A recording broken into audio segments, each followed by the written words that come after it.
Vamos dar uma olhadinha no versículo 1, irmãos. Quando o Senhor teu Deus te houver introduzido na terra, a qual vais para possuir, e tiver lançado fora muitas nações de diante de ti, os heteus, os girgazeus, os amorreus e os cananeus, e os perizeus e os heveus e os jebuseus, 7 nações mais numerosas e mais poderosas do que tu, e o Senhor teu Deus as tiver dado diante de ti para as ferir, totalmente as destruirás. Até aí. Hoje, 2 assuntos, completamente diferentes, eles entram no capítulo 7 aqui de Deuteronômio. O primeiro assunto é a justiça de Deus. O segundo assunto é a graça de Deus. Veja que são 2 coisas completamente opostas. Que o salmista nos lembra, que a graça e a misericórdia, elas se encontram em Deus. Às vezes você pode, como é que a graça a graça e a justiça se encontram em Deus? Como é que a graça e a justiça, elas podem se encontrar? Por quê? E quando nós falamos assim de justiça de Deus, o que é justiça de Deus? É Deus tratando conforme o nosso merecimento. É assim, se eu faço alguma coisa, então eu vou merecer aquilo que eu fiz. Então veja só, há uma maldade no coração do homem, e você pode olhar para você mesmo. Será que Deus trata você com mais justiça ou com mais misericórdia? Pense bem sobre isso. A gente vai descobrindo, Deus tem me tratado com mais misericórdia. Se Deus, meus irmãos, fosse nos tratar segundo a sua justiça, segundo aquilo que nós merecemos. Então aí você vê o seguinte, alguns versículos aqui do capítulo 7, parece que eles são muito pesados, mas eles não são. Faz parte da justiça de Deus. A justiça que Deus que olha e fala assim para o primeiro casal, olha, de toda a árvore que está no jardim, vocês podem comer livremente, não tem problema nenhum. E todas as árvores eram lindas, maravilhosas, boas de se comer, olhava para elas assim, era um colosso. Aí Deus disse, só tem uma, imagine os milhões de árvores que tinham, ele disse, só tem uma, essa aqui vocês não vão poder comer do fruto dessa árvore. A rebeldia, a teimosia, a falta de confiança no amor de Deus fez com que a Eva e depois o Adão, eles pegassem daquele fruto e comessem. Aí Deus tem que ser justo, porque senão ele é um mentiroso. E se Deus chega e fala, vocês não vão morrer não, e aí como é que fica a voz de Deus? Como é que fica Deus sendo a verdade? Então ele tem que punir. Vai morrer, quer dizer, não morreu na hora, verdade. Por quê? Aí que entra a misericórdia de Deus, a graça de Deus. Deus poderia ter olhado para o Adão, olhado para Eva, e eles estavam já correndo de Deus, temendo a morte, e Deus realmente, meus irmãos, a morte chegou ao Adão com 950 anos, mas chegou. A morte definitivamente entrou ali na vida do homem, ou seja, faz parte da justiça de Deus. A expulsão do jardim, a maldição sobre a terra, e a maldição que veio para o homem, depois para a mulher, a maldição para a serpente, tudo isso faz parte do quê? Da justiça de Deus. Então o nosso Deus, ele é um Deus justo. Quando a gente vai estudando, por exemplo, a vida, a justiça de Deus. Tem um trecho aqui, meus irmãos, no livro de Naum. Eu gostaria que os irmãos abrissem comigo lá no livro de Naum. Livro de Naum. Você vai encontrar o livro de Naum. Diz assim no versículo 2. O Senhor, Ele é zeloso, Ele é um Deus vingador. Veja só, é pesado isso aqui. Se você pensar que o Senhor é um Deus zeloso e Ele é vingador. O Senhor, Ele é vingador e Ele é cheio de furor. O Senhor, Ele toma vingança contra os seus adversários. Então você tem que pensar assim, zeloso, você não quer ser zeloso também? Então zeloso é uma coisa boa, não é uma coisa ruim. Aí você vai se espantando com a palavra que segue, vingador, né? Calma lá, mas ele é vingador de quem? Aí ele explica no final, no meio do versículo, o Senhor, Ele é vingador e cheio de furor, o Senhor toma vingança contra quem? Contra os seus adversários, e guarda a ira contra os seus inimigos. Então nós estamos falando dos adversários, nós estamos falando dos inimigos, nós estamos falando de povos, meus irmãos, completamente desobedientes à palavra de Deus. Agora, se você olhar o versículo 3, aí você entende que Deus, Ele não é só justiça, Deus, Ele também é misericórdia. Então aqui no versículo 2, Deus está dizendo que Ele é vingador, e que Ele realmente, Ele está cheio de furor contra Nínive, né? E no versículo 3 ele diz assim, mas o Senhor é tardio em irar-se, Ele é tardio em irar-se, e ao culpado Ele não tem por inocente. Então, irmãos, você está vendo aqui justiça, porque Ele tem que punir o pecado ele tem que ser punido com a justiça de Deus. Mas aí logo após Deus fala assim, mas eu sou tardio em irar-se. Por que eu estou usando o exemplo de Naum? E aqui você lê o versículo 1, você está vendo contra quem é essa sentença que Deus vai dar no livro de Nínive. Então aqui, no capítulo 1, versículo 1, nós temos o nome da nação que está sendo condenada por Deus. A nação que está sendo condenada por Deus é Nínive. Nínive, meus irmãos, a capital do Império Assírio. A gente, lendo a história da Assíria, quando você pode ler a história da Assíria, quando você lê principalmente o capítulo 3 do livro de Naum, você vai vendo que o profeta está falando de um povo tão sanguinário, um povo que, historicamente, eles tinham um prazer de matar tão grande e ver o sangue. Era o prazer, algumas comunidades, eles tinham prazer de ver sangue. E Nínive, com certeza, foi uma das nações com mais prazer pelo sangue. Quando eles iam para as batalhas, e é claro que eles venciam praticamente todas as batalhas, por mais de 100 anos, eles venceram todos os seus inimigos, eles cortavam a cabeça dos seus inimigos. Podia ser homem, podia ser mulher, podia ser criança, podia ser o que for, e arrancava a cabeça. E uma coisa absurda é que eles gostavam de carregar a cabeça das pessoas para amontoar na praça de Nínive. É uma coisa horrorosa isso aí. É coisa assim que não cabe na nossa cabeça. A forma que eles matavam as pessoas, como eles arrancavam a orelha, quando arrancavam olhos, e arrancavam o nariz, e arrancavam a língua das pessoas. Para que fazer uma maldade dessa?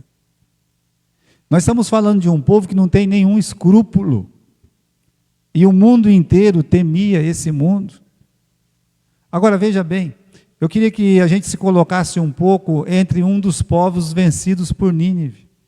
Que você estivesse numa cidade que os soldados de Nínive tivessem entrado e você visse toda a sua mãe, suas irmãs sendo completamente violadas, destruídas, com a cabeça arrancada no final, e depois você também, se te deixasse vivo, eles iam arrancar a sua orelha, os seus olhos, o seu nariz e a sua língua e levar você para mostrar você como se fosse um indigente lá para eles. Talvez você com uma coisa na cabeça, assim, uma corrente na cabeça, você falaria assim, você, Senhor, né, se você fosse um crente, destrói essa gente, Senhor, vinga essa gente. Mas olha o versículo 3. O versículo 3 diz que Deus, Ele é tardio em irar-se. Deus tardio em irar-se. É bom a gente usar o exemplo de Nínive, por quê? Porque Deus já tinha decretado a destruição de Nínive. O profeta Jonas, que antecedeu Naum em muitos anos, ele foi lá para Nínive e ele pregou: daqui 40 dias, Nínive será destruída. Acontece que o rei de Nínive, os homens daquela cidade, as mulheres daquela cidade, o povo daquela cidade se converteu. Eles se converteram no pó e na cinza, eles realmente se arrependeram de seus pecados, e Deus não destruiu a cidade de Nínive. Mas, por fim, Deus precisou destruir completamente a cidade de Nínive. Nínive ficou de uma forma arrasada que os historiadores, eles não conseguiam encontrar a cidade de Nínive. Era uma cidade monstruosa de grande. Deus destruiu ela de um jeito que eles, foi só no século XIX que ela pôde ser encontrada, de tamanha destruição. Aqui, acho que é o capítulo 3, no capítulo 3, diz assim no versículo 1: ai da cidade ensanguentada, ela está toda cheia de mentira e de roubos, não se aparta dela o roubo. Estrépito de açoite há, barulho do ruído das rodas, os cavalos atropelam, os carros vão saltando. O cavaleiro levanta a espada flamejante, com a lança relampejante, e ali haverá uma multidão de mortos, e abundância de cadáveres, e não terá fim os defuntos, tropeçarão nos seus corpos. Essa é Nínive. Então, meus irmãos, quando Deus destruiu, a justiça de Deus se estabeleceu. É como fala Adonisedeque: arrancar os dedos da mão e do pé dele, os polegares, para ele não poder mais ficar de pé. Sem os polegares você não consegue ficar de pé. E aí ele disse: está acontecendo comigo a mesma coisa que eu fiz com os reis que eu derrotei.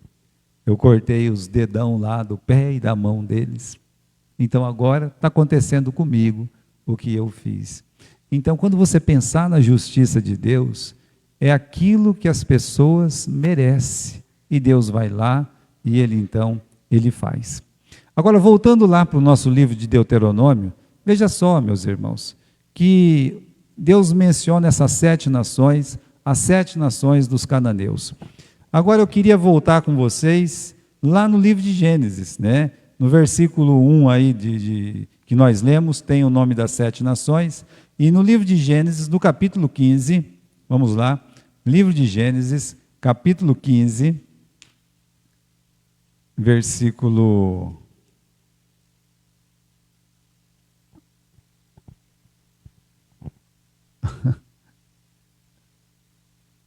Está tranquilo.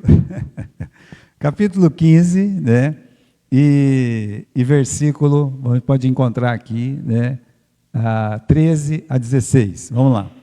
Então disse Abrão: saibas de certo que peregrina será a sua descendência em terra alheia, e será reduzida à escravidão, e será afligida por 400 anos. Mas também eu julgarei a nação a qual ela tem de servir, e depois sairá com grande riqueza. E tu irás aos teus pais em paz, em boa velhice serás sepultado. E a 4ª geração tornará para cá, porque a medida da injustiça dos amorreus ainda não está cheia. Olha como é importante esse versículo. Deus, ele decretou aqui no versículo 16, que a medida da iniquidade daquelas nações que ele vai destruir no tempo de Josué, ainda não estava cheio. Quer dizer, Deus esperou. Quanto tempo Deus esperou? Olha, entre o que Deus disse para Abraão, aqui no capítulo 15, do versículo 13 a 16, até a destruição dos cananeus, foram 500 anos. Meus irmãos, aqui no capítulo 15 ainda, veja lá, versículo 18: naquele mesmo dia fez o Senhor uma aliança com Abrão, dizendo: a tua descendência tenho dado esta terra, desde o rio do Egito até o grande Eufrates, o Queneu, Quenezeu, Cadmoeu, Eteu, Perezeu, e os Refaíns, o Amorreu, Cananeu, Gergazeu, Jebuseu. Irmãos, Deus esperou 500 anos para que aquelas pessoas pudessem mudar, se arrepender, mas Deus sabia que isso não ia acontecer. Portanto que Deus pegou Abraão e fez o quê? Os seus descendentes cresceram, levou para o Egito, se tornou uma grande nação no Egito, tirou eles do Egito e vão fazer o que agora? Vão colocar eles aonde? Na terra dos cananeus. Por isso que chama Canaã, não é verdade? É por isso que chama Canaã. Então vamos voltar lá, né, no livro de Deuteronômio, capítulo 7, para a gente poder ver um outro detalhe aqui no versículo 1, né? Olha só, quando o Senhor teu Deus te houver introduzido, olha só, né? Veja só no versículo 2 também, né? O Senhor teu Deus as tiver dado diante de ti. São algumas frases, meus irmãos, que lembram o seguinte: foi Israel que foi lá e expulsou os cananeus? Não, não foi Israel. Israel é apenas o flagelo de Deus, o chicote de Deus. Israel está cumprindo uma ordem de Deus.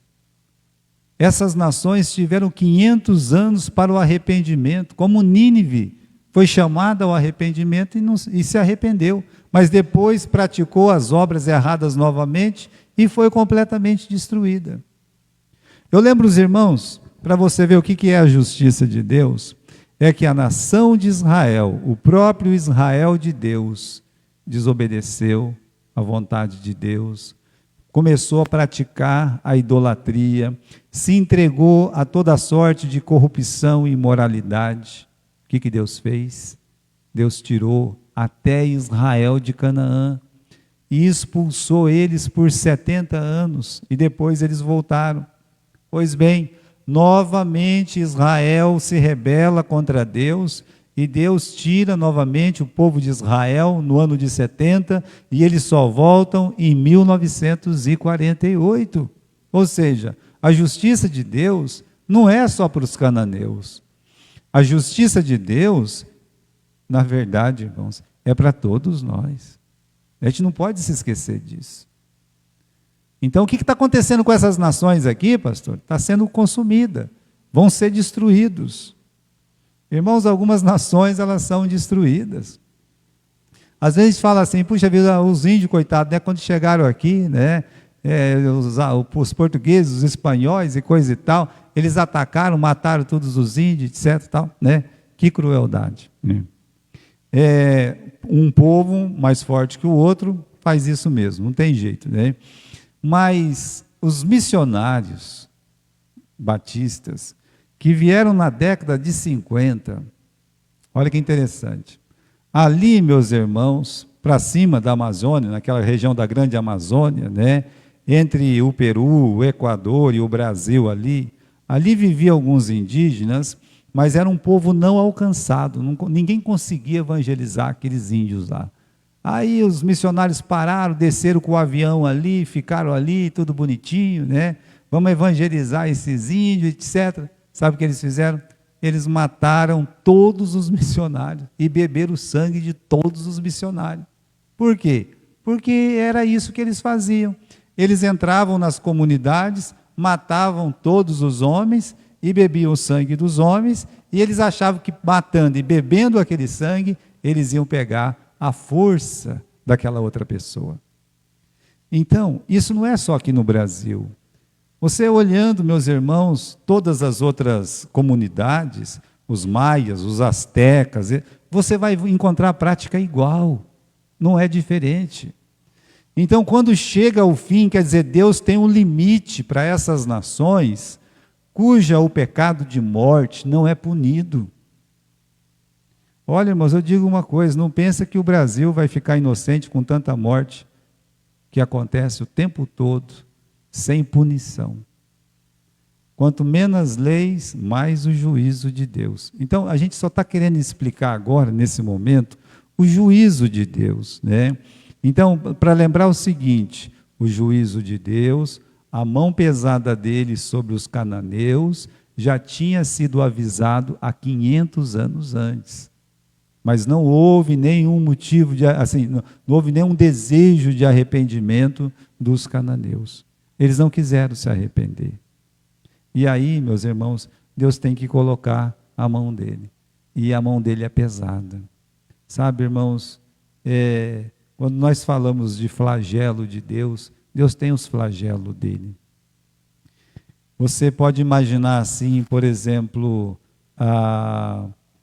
o que seria um flagelo de Deus, né?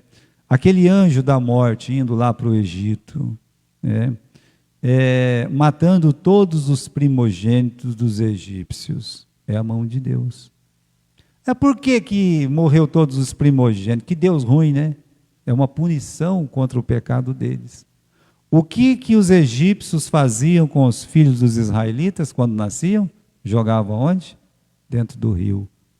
O pai e a mãe, olha que crueldade. O pai e a mãe, eles que tinham que ir lá, pegar o filho e matar na frente dos soldados egípcios. Jogar para se afogar. É muita crueldade, irmãos.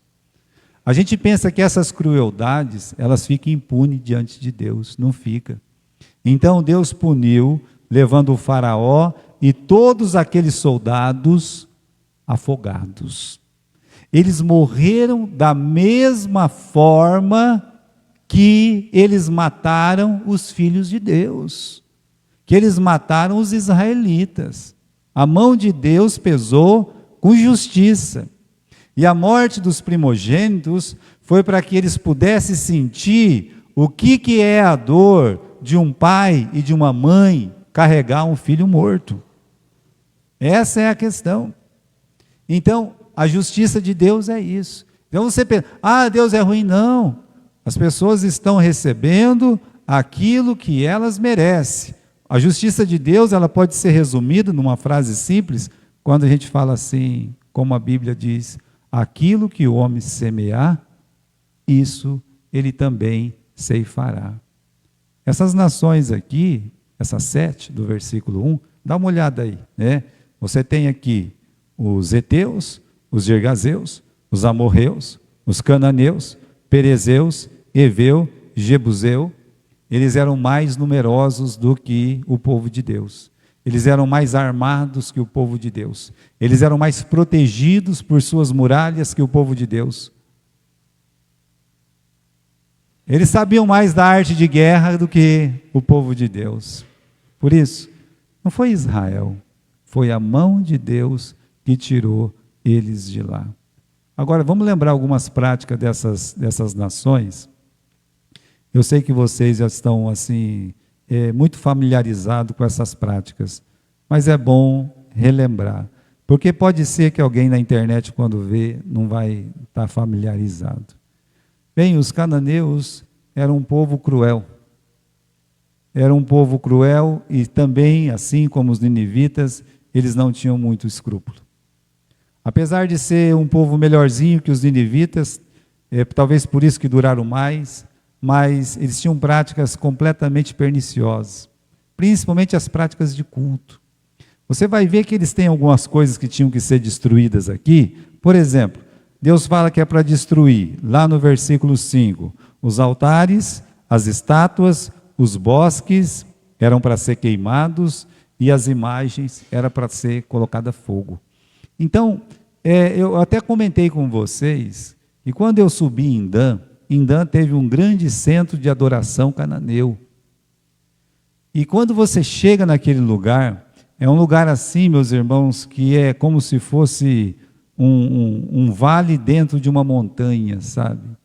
Um lugar que diante de um sol ainda continua escuro. Eu não consigo assim, né, revelar aquela coisa ruim que dá na gente quando a gente está lá. Por quê? Porque era um dos lugares onde havia a adoração aos deuses falsos, tipo Baal, tipo Astarote. As adorações eram regadas a muita bebida e a muita prostituição. Era o culto deles. O culto deles era assim. E é por isso que ia tanta gente no culto. Por isso que eles adoravam tanto aquele culto. Mas eles tinham o costume, por exemplo, de matar as crianças deles, o primogênito. Nasceu o primeiro, morre. Por quê? Nós vamos pegar ele, nós vamos macetar ele todo, nós vamos colocar ele na massa e vamos colocar aqui na nossa casa para proteger dos espíritos maus. Então, coisas assim, meus irmãos, não fica sem a punição de Deus. E esses costumes, eles existem até hoje. Olha, eles falam assim para a gente, né? Que o crente, o evangélico, é contra tudo, é contra as outras religiões. Não somos contra nada. Tá? Nós somos a favor da Bíblia, que a palavra de Deus, ela manda fazer. Mas se você olha para as religiões, que religião é essa, por exemplo, que as pessoas adoram os demônios e as pessoas ficam completamente atormentadas, como em muitas religiões, meus irmãos, que as mulheres têm que se vestir, ficar dançando e tirando a roupa lá, pulando para todo canto? Isso não é uma religião, isso é uma abominação para Deus. Que religião é essa que as pessoas são ensinadas desde que nascem para matar, para destruir, em nome de Alá? Isso não é uma religião, isso é uma abominação também. Então nós estamos aqui falando da justiça de Deus que vai ser operada ainda. Mas no passado, Deus, ele já operou a justiça, para a gente não pensar assim, o Israel é sanguinário. Não, de Israel não. Aliás, pelo contrário, eles não fizeram o que Deus falou. Infelizmente, eles não fizeram. Agora tem uma coisa, vamos lá para o livro de Romanos, vamos lá, no livro de Romanos, né?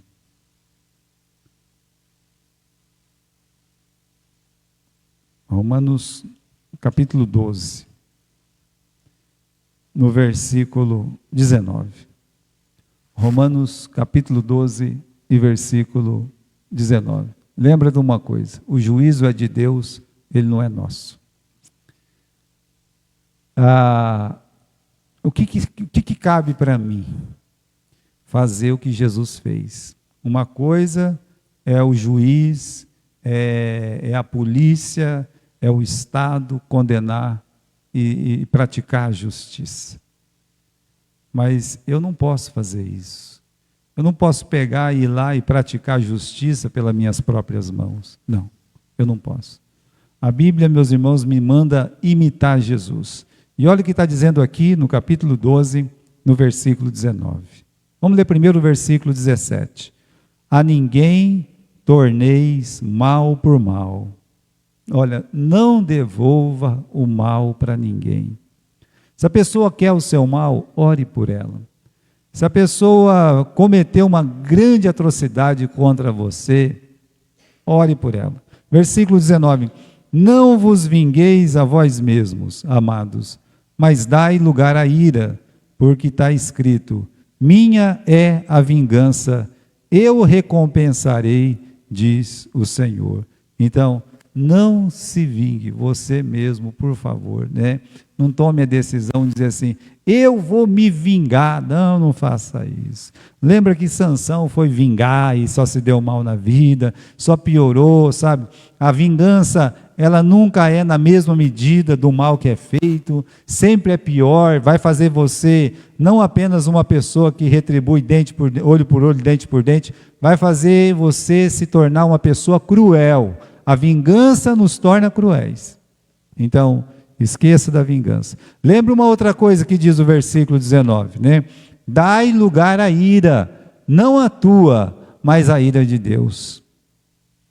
Essa pessoa má, essa pessoa cruel, essa pessoa já está debaixo da ira de Deus.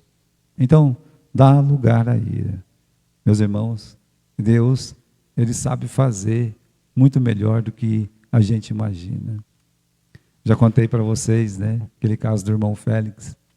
Teve um esfaqueamento, muitos anos atrás, o Birajara, um matou o outro. Pá, coitado, sabe? Deu não sei quantas facadas no sujeito lá, né?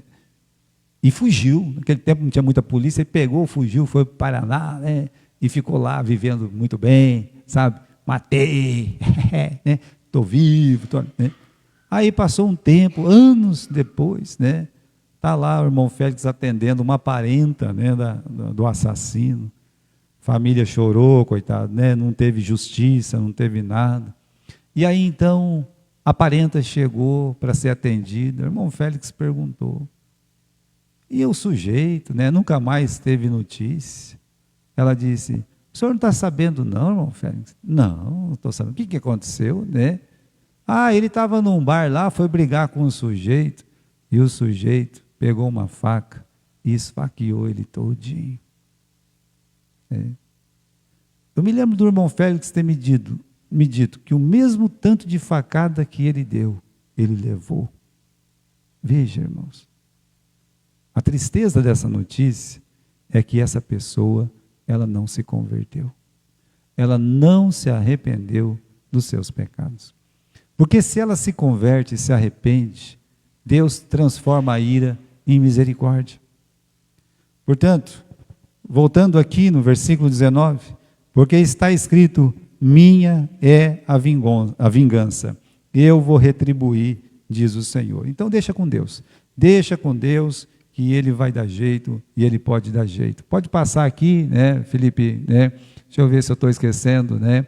Aqui, o alerta da contaminação que não foi obedecido por Israel. Deus disse, vocês vão, vocês destroem, vocês não tenham piedade, porque essas nações, elas são cruéis também.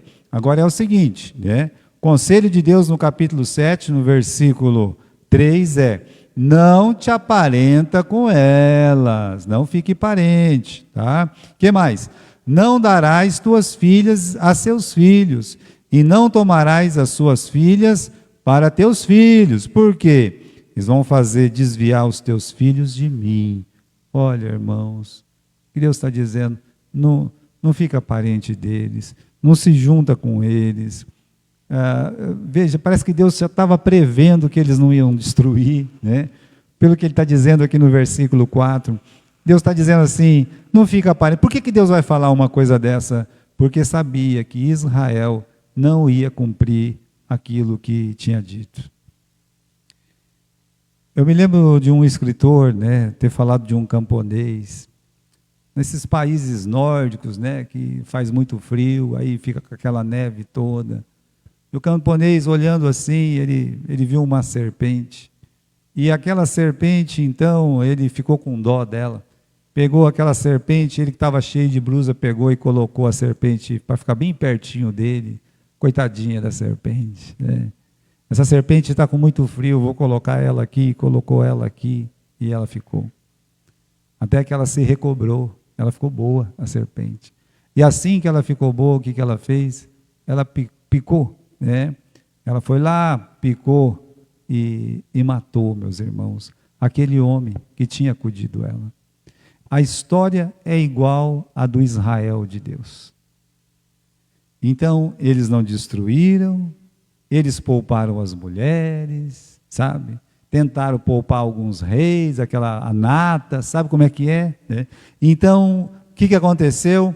Muitas tribos se envolveram com idolatria, com aqueles costumes de culto, com prostituição, com morte de criança, etc. Olha, o povo de Deus, ele fez assim, meus irmãos, foi feito um sincretismo religioso, juntou a religião verdadeira com essa religião falsa, mentirosa, profana, e Deus teve que fazer o que está escrito no versículo 4.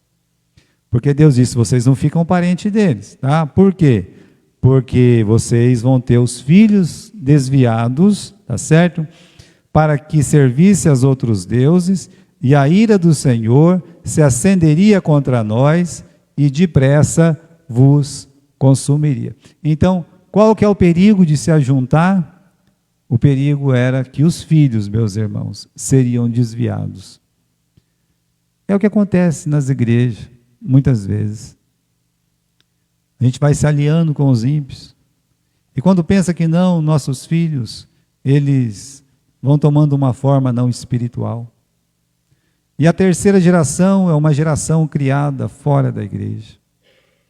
É por isso que muitas igrejas elas acabam em 40, 50 anos. Tem aquela primeira geração forte e tal, que vai, que trabalha, que constrói, que abre novos trabalhos e coisa e tal. Aí vem uma segunda geração completamente descompromissada. e começam a casar com ímpios, perdidos, e quando vê que a igreja está vazia, da terceira geração, eles já não querem nem saber de ir na igreja, nem para apresentar uma criança. Olha, o que aconteceu foi isso, né? Cuidado com quem nós andamos, com quem nossos filhos eles andam, né? Qual é o perigo, né? Aqui nós temos um outro perigo aqui, né? Vamos no capítulo 7, ali no versículo 25, tá? Diz assim: as imagens de escultura de seus deuses queimarás a fogo, e prata e o ouro que estão sobre elas não cobiçarás, não as tomarás para ti, para que não te enlaces neles, pois abominação é ao Senhor teu Deus. Não porás, pois, abominação em tua casa, para que não sejas maldito, assim como ela. De todo a detestarás e de todo a abominarás, porque é maldito. Olha, esse versículo aqui, o 26, ele responde uma pergunta. Pastor, eu posso comprar aquelas coisas, né, para enfeitar minha casa? Pode. Eu quero comprar uma samambaia. Como? É bom, né? Eu quero comprar um quadro bonito, que tem uma paisagem linda, maravilhosa. É legal, é bonito. Eu quero comprar um negócio aqui que é uma estrela de 5 pontas, né, que você olhando de longe assim, parece a cara do capeta, acho tão bonito aquilo lá. Aí você põe dentro da sua casa. Ou você põe coisas assim, meus irmãos, dessas religiões orientais, sabe? Tudo esquisito.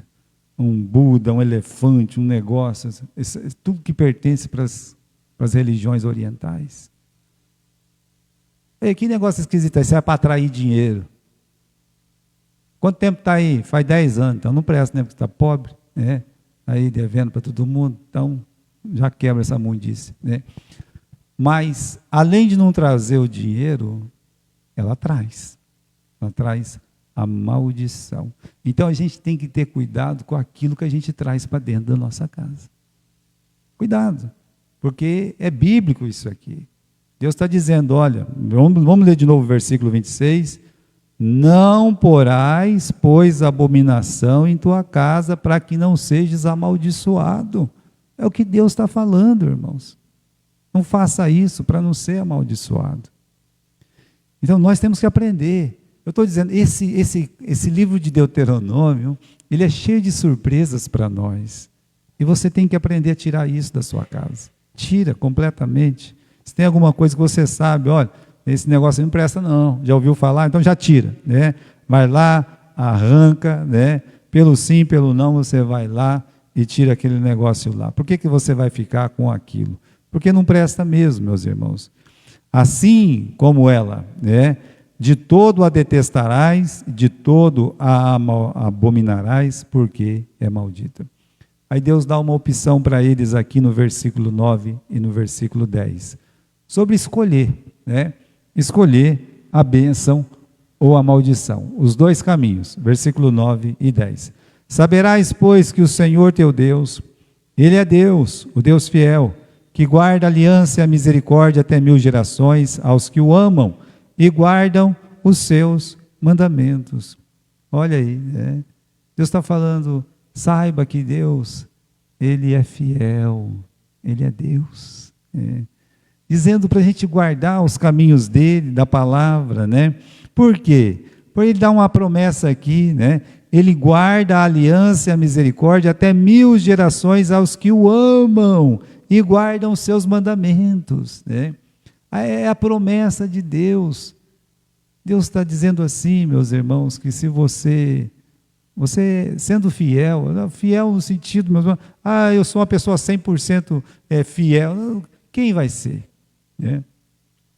Mas é uma pessoa que teme a Deus, que crê em Jesus Cristo como Salvador, que reconhece as suas falhas, as suas culpas, mas que está lá, sabe, que está atravessando todas as agrúrias, atravessando todos os problemas, e ele é fiel a Deus. Então, Deus está dizendo, eu vou te abençoar. Está escrito, eu vou te abençoar, eu guardo a aliança, né? Eu guardo a aliança. E aqui, meus irmãos, né? Aqui você vê no versículo 10 o contrário, só que eu vou retribuir no rosto qualquer dos que o odeiam, fazendo perecer. Não será tardio ao que o odeia, em seu rosto lhe pagará. Então, algumas pessoas realmente elas não escolhem o caminho do Senhor, né? Você vai ver lá, tem duas portas. Uma porta ela é estreita, a outra é larga. Bom, o pessoal está passando o quê? Pela larga. A Bíblia diz que é pela larga. Então, eles estão fazendo a escolha deles. A escolha de um dos dois caminhos. Um caminho tem uma porta estreita. Essa porta chama Jesus. Ele te leva para o céu. E nesse caminho da sua conversão até o céu, Ele te dá da sua palavra para você ser abençoado. Aí você tem a porta larga, que é o caminho da perdição. Na verdade, ali, meus irmãos, você continua a sua vida a se perder completamente, até o fim, e dali a perdição eterna, conforme fala o Novo Testamento, a palavra de Deus. Então, meus irmãos, cada um deve escolher o que deseja receber de Deus, a bênção da sua misericórdia ou o pagamento da sua injustiça. Por isso nós temos que lutar pela conversão dos nossos familiares, né? E aí tem uma promessa no versículo 12. Será que vocês, ouvindo esses juízos, guardardes, cumprirdes, o Senhor teu Deus guardará a aliança e a misericórdia. Veja só que está falando da misericórdia que jurou aos teus pais. Amar-te-á e abençoar-te-á. Só essas duas palavras, meus irmãos, já basta, né? Amar-te-á e te abençoará. Eu creio que todo crente se sente assim, amado e abençoado por Deus. É o que eu creio. Eu não conheci um crente que servisse a Deus fielmente e não se sentisse amado e abençoado por Deus. As pessoas confundem bênçãos com bens materiais. Não. Ainda que eu vejo isso na vida dos crentes. Eu vejo como Deus abençoa. Eu vejo como Deus abençoa não só a família, mas abençoa os filhos. Como Deus cuida dos filhos. Aquelas pessoas que têm um compromisso com Deus, que têm um amor por Deus, que têm um amor pela casa de Deus. Isso tem muito a ver com a família. Quando nós começamos a falar coisas ruins da igreja, sabe, da casa de Deus, faz com que seus filhos sejam consumidos por esse mau gosto de palavras, e eles passam a desprezar a casa de Deus. Mas quando a gente realmente olha ali, ó, a casa do Senhor, né? A gente ensina os filhos a respeitar a casa do Senhor. O pastor João contava que ele era pequenininho ainda, ele e o irmão dele, e a igreja deles ficava lá no meio do mato, né? Porque todo mundo morava no sítio, a igreja também ficava lá no sítio, no meio do mato, né? Mas era uma igreja grande até, o pai dele era diácono. E aí veio um pastor novo, e o pastor chamava Manga, né? Não sei o que lá, Manga. E era tempo de manga nos Estados Unidos, e ficou os dois lá no carro, naquele calhambeque, fazendo piada com o nome do pastor, né? Não sei o que é manga, falando assim, né? E dava risada no carro. O pai dele parou o carro. Teve o capricho de ir lá no meio do mato, pegar uma árvore, descascar a folha todinha, sabe? Pegar os dois moleques, pá. Mas olha, é a última vez que vocês vão falar mal de um pastor. Ele disse assim, foi a última vez, Gilberto, que a gente fez isso. Mas ele ensinou o respeito. Era uma criança, disse, eu era tão criança quando meu pai fez isso. Eu aprendi. Então, meus irmãos, tem muito a ver como nós tratamos, como nós fazemos, fazer os filhos amar a casa do Senhor, a igreja, o próprio Senhor. Isso depende de nós. É por isso que Deus insistia tanto com os filhos. Vocês têm que ensinar os seus filhos, você tem que bater ali nessa tecla, né? E nós também. E aí, finalmente, meus irmãos, eu quero falar desse amor de Deus, né? Falamos da justiça, né?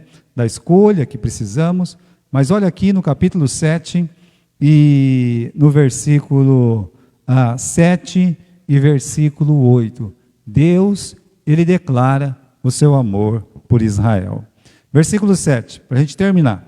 O Senhor não tomou prazer em vós, nem vos escolheu, porque a vossa multidão era mais do que a de todos os outros povos, porque vós éreis menos em número do que todos os povos. Por que Deus escolheu Israel? Né? Por quê? Né? É porque eles eram bons, eles eram um povo forte, bonito, né? Eles tinham lá, no culto deles, tudo eles se vestiam de branquinho, é por isso que Deus... Não foi isso não. Não foi. Não foi. A eleição foi incondicional. Incondicional. Deus está dizendo, não foi por isso não. Versículo 8, Deus fala assim, mas porque o Senhor vos amava, e para guardar o juramento que fizera vossos pais, o Senhor vos tirou com mão forte, e vos resgatou da casa da servidão, da mão do faraó, o rei do Egito. Qual foi o motivo da eleição? Porque eram melhores, maiores, merecedores? Não. Por que Deus os elegeu? Porque Deus os amava. Olha, isso aqui é muito parecido com Romanos, no capítulo 8 e no versículo 5. Você já leu lá? Vamos ler comigo. No Romanos capítulo 8, capítulo 5, versículo 8, né? Vamos lá. Vamos para o livro de Romanos, capítulo 5, versículo 8. Diz assim: mas Deus prova o seu amor para conosco, em que Cristo morreu por nós, sendo nós ainda pecadores. Jesus não morreu por mim quando eu era bom. Eu vou morrer por aquele camarada ali, tadinho, é tão bonzinho. Não. Um pecador imundo, sujo. Foi isso. Eu acho que é 5:8, né? Eu falei 8:5, é 5:8, tá? Capítulo 5, versículo 8 de Romanos. Deus prova o seu amor para conosco, em que Cristo morreu por nós. Quando? Quando eu era bom, né? Não. Você acha que você foi salvo porque você era bom? Está enganado. Quando éramos ainda pecadores. Uma outra coisa, por que Deus nos elegeu? Nos elegeu para quê? Para ser um povo separado. Então, apesar de a gente não merecer a salvação, tem um propósito. O propósito, meus irmãos, é viver para Ele, é viver para Deus. Esse é o propósito, é ser um povo separado. E você sabe que historicamente, até hoje, o povo de Israel ainda é um povo separado. Ele ainda é um povo da palavra. Está uma briga lá, porque eles estão querendo que as pessoas, os religiosos, vão para a guerra também. E existe uma coisa entre eles, já de muitos anos, que para manter o judaísmo precisa de um exército forte e de uma religião forte. Então, aquilo que seria antigamente os levitas, os religiosos hoje, eles não precisam ir para o exército, mas eles precisam estar ensinando continuamente a palavra. Agora eles querem mudar isso aqui. Eles estão nesse tempo de guerra lá. Mas olha a importância que essa nação ainda dá para a palavra. Você vai pregar a palavra? Vou pregar a palavra. Está isento de ir para o exército, não tem que pregar a palavra. Por quê? Porque Israel sabe que eles foram destruídos por não ter guardado a palavra de Deus.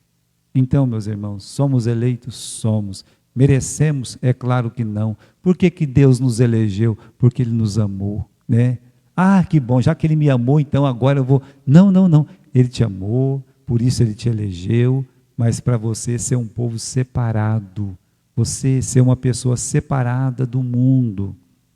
Consegue? Eu vou tentar. Nós devemos lutar, meus irmãos, para ser esse povo separado. Para despertar a curiosidade dos ímpios.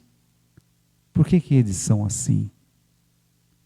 Semana que vem a gente vai para o capítulo 8, tá certo?